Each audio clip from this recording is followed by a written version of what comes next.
今日介紹嘅居屋單位係曉麗苑430尺嘅兩房單邊單位。今次單位全屋裝修家私訂造啦，客廳主要家私顏色就係以白色為主，配合少少嘅木紋飾做襯托，地下就鋪呢個灰色光面磚。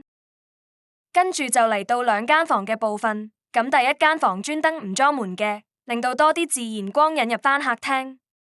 跟住就嚟到第二間房啦，訂造咗一張比較高雙人床，令到成個床底儲物空間加倍。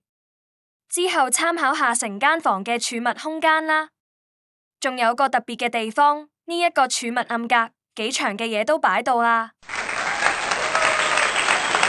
跟住嚟到廚房部分，廚房嘅櫥櫃下邊就揀咗木紋飾，上邊就撞咗白色櫃，營造個對比感。另外，因為客人鍾情座台煮食爐，所以就做咗個高低級，左右都包晒石英石。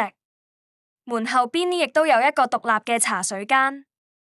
好啦，最後參觀下廁所嘅部分，浴室其實就將個門改咗由廚房入，令到客廳可以有剛才嗰組大電視櫃。咁呢個就係企缸嘅特色牆磚，洗手盤位就訂做一組地櫃吊櫃組合。如果你想了解更多裝修家私，歡迎隨時 PM 我哋。